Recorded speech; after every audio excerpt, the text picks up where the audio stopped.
We are playing a game of shuffle, trying to get the Impala moved so that we can get the Mustang out. The Impala's dead and it has a flat tire and everything else in the world is wrong with it. But I guess that's the price you pay when you own all these cars, right? As you guys may have saw in the last video, well, we have a wide body to install on the E46. So we're gonna head over to Seems Legit Garage and we're gonna get straight to work. But first, yeah, we gotta get this whole situation dealt with. Well, this one is alive, but we ended up just putting the Impala into emergency neutral and pushing it to the end of the driveway. Look at it, the sun's kind of coming out for the first time all winter. That's nice. Guys, this is my first drive in this car in almost 2 years.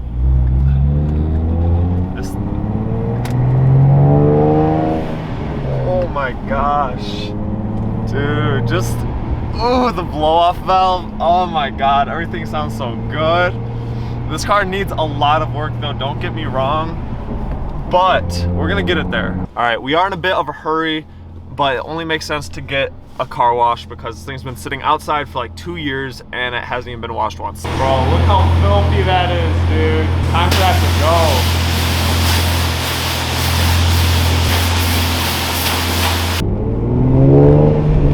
Bro, this car is so fucking good.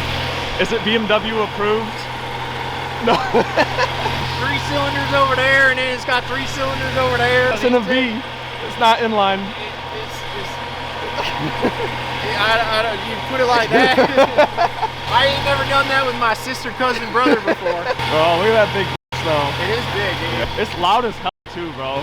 Well, so you came in, and I was like, the DHL guy just left, and I was like, there's no way the DHL guy is revving at me right now in this truck. It's probably what the van would sound like though if we straight piped it. I probably. Bro, look how bad the wrap is, you guys. It needs a lot of work. Tire shine on it before. I did.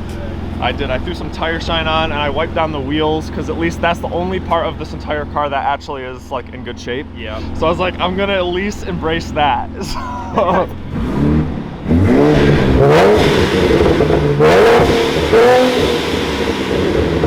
It is fucking loud. That's what the valve's closed. No, dude, this is not even lying. Mustang owners, man. What are you gonna... I don't know if the valves work though. Let me see. Oh yeah. Oh yeah, I heard that.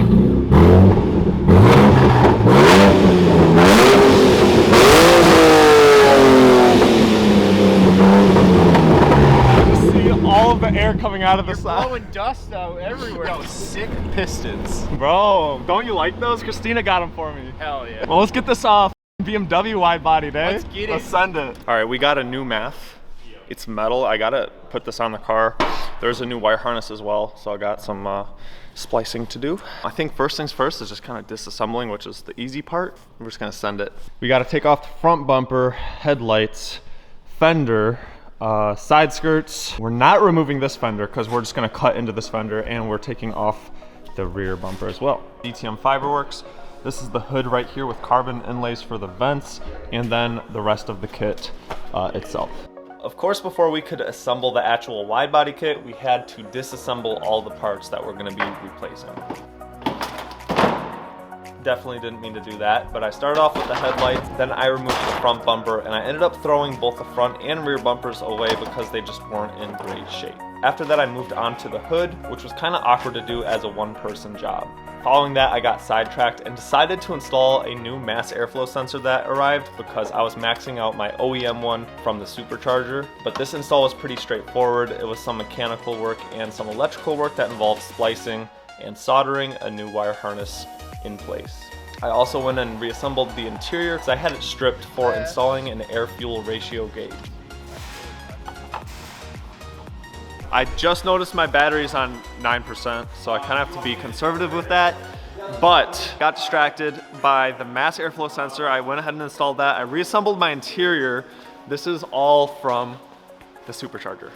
And now we are currently disassembling the car, and all the boys pulled up. So we have Zach here, we have Mitch here, we got the whole gang, and yeah, we're gonna keep grinding away at it. Gotcha.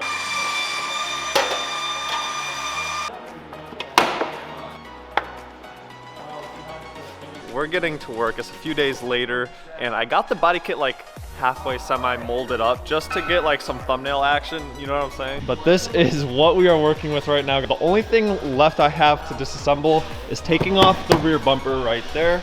But other than that, we're pretty much done. Got the side skirts off, got the fenders, the hood, and the front bumper off, as well as the headlights. But this is it, kind of like taped up. Not too shabby. I think we should just leave it like this and just call it a day. Check out the front end though. Look at this. Like, look at that fitment, bro. We're gonna need some serious spacers. But now I'm about to take everything off and start from scratch. I think we should start with maybe the hood so that we can reference where to bolt this up and the front bumper. Definitely gonna start with kind of the front end and work our way towards the back. I re-disassembled the car and then went on to removing the rear bumper, which was oddly difficult, but of course we were able to get it off. After that, I decided to install the new DTM Fiberwerkz GTR style hood, which was a simple install, 4 bolts that I had to tighten down on each end. All right, don't mind the dirt on my face, but we got the front or the rear bumper off. That was surprisingly hard to take off compared to the rest of the bumpers and side skirts and stuff. But we got it off. The new bumper is sitting there. We're probably not gonna get to that for a while though, because we're gonna start from the front of the vehicle and kind of work our way towards the back. Also just got the hood installed. Thankfully it fits nice and perfectly. This is what we are looking at with it closed. To finish off the day, I went ahead and transferred all of the mounting hardware from the original hood onto the new hood, which includes the hood springs and the hood latches. This got pretty messy and the engine was not the only thing that it got on. Yeah, fiberglass shards in your eye is not a good feeling. Holy fuck.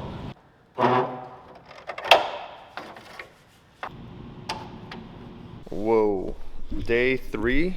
All right, there we go. I think day 3, right? Day 3. We're back, next day. Got the hood installed yesterday. I moved over all the hardware to latch the hood down, so it's not going anywhere. But I still think we should do the hood pins. Mike has them on his E46. He has these hood latches, and I think that's probably not a bad idea. I also do need to cover the cabin air filter vent. However, we did get the front grills over and they fit pretty nicely. I do need to fill in this top part with some more Bondo or filler, but they don't clip into place perfectly like they did on the OEM hood. So I'm just gonna go ahead and clean up the surrounding areas and then use some glue on the back ends of it and just let them sit on there. But that's a problem for another day. We're not even gonna focus on that. Let's get to the good stuff. I think we should start with the fenders. Because I am new at this, I decided to use fiberglass filler to try and fill in a panel gap. I quickly realized this stuff is super difficult to work with, and I transitioned over to standard filler, which was a lot more forgiving. However, it was also very messy.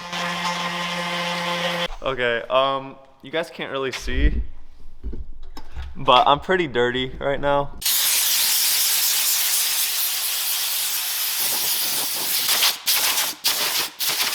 After getting cleaned up, I went ahead and drilled in some temporary slots for the new wide-bodied fenders.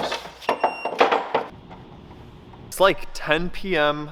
and we didn't finish the fenders. There's still a lot of work that needs to be done, but we got both fenders put on the car, and that's a big achievement in itself. I did go ahead and Bondo, try and fill in some gaps, but we still have yet to bolt down the bottom of the fenders. So they're just kind of dangling at the bottom there. And also we're probably gonna have to sand some of the inside so that the hood fits a little bit nicer, just in terms of the fitment. But I mean, dude, let's see how it looks. I'm not gonna close it all the way, but I mean, that's pretty solid. It's a good look.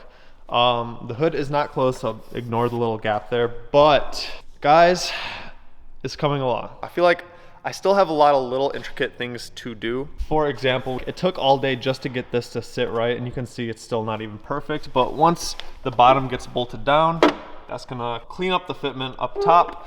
However, I'm sure we're gonna have fitment issues here, and especially up here with the headlight and the front bumper. So we have a lot of work to do there. Also, I'm gonna have to fill some of this in with Bondo and Dremel that down, as well as cut out some real vents, because they didn't come pre-cut. So still a lot of work to be done on the fenders, but they're on the car.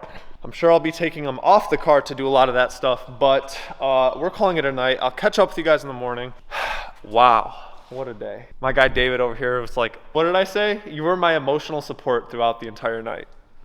Pretty much, you went home. I would have left like 2 hours ago. He's like, no, come on. It is day, well, for my TikTok, it's day 2. I don't know what day I think it's day 3. I'm getting my days mixed up, but regardless, we got here bright and early, at least for me, and we're gonna get straight to work. We got the M3 back there idling on the lift, so hopefully I don't die of like carbon monoxide poisoning. Anyways, I definitely have a little bit more trimming to do, and I also want to make some brackets to secure the bottom of this thing. This I am a little bit nervous for just because the headlights have to line up, and then the bumper also has to line up with the fender, and we have a giant aero plate underneath. So there's a lot to kind of do for that, but hopefully it won't be too bad. I'm sure it will though. I did impulsively decide to go ahead and remove the wheel well liner just because there's no need for it anymore. Oh my. I did make this difficult on myself because I did this without removing the wheel itself, which is, well, I just wouldn't recommend that.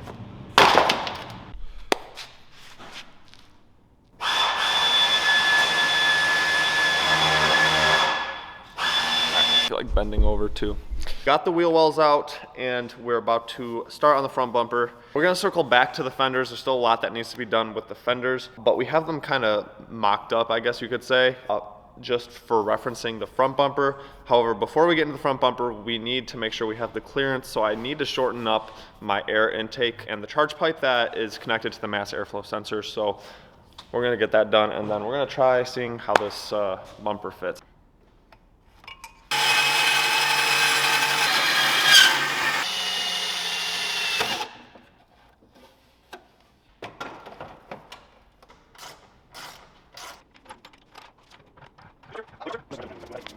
I don't even know why I have safety glasses on. Now for the moment of truth. We're gonna see if this front bumper fits. Don't laugh at that, motherfucker. Yeah, we know it's not gonna fit, but let's see how close it is to fitting correctly. Chris and I did the honors of attempting to put on the new front bumper, but of course we were getting clearance issues between the new intercooler that we added for the supercharger, as well as the hose clamps and charge piping underneath the car. I went ahead and cut the fiberglass to size, and after getting it cut up, it fits seamlessly.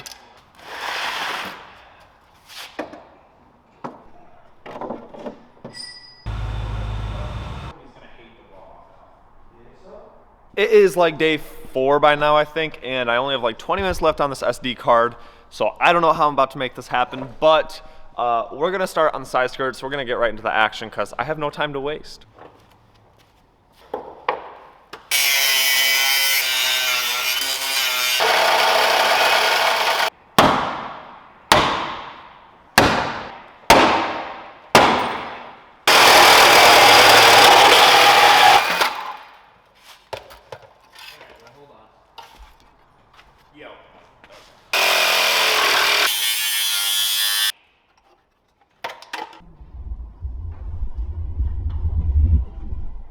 And already the night is coming to an end. It was that quick of a day. I literally spent the whole day cutting all of this out on both sides of the car, and then Chris came in clutch and he's helping me kind of fabricate some brackets. We have one bracket here that we actually utilized the drilled holes off of the sliding mechanism for the original front bumper, and we just put a rivet right through that.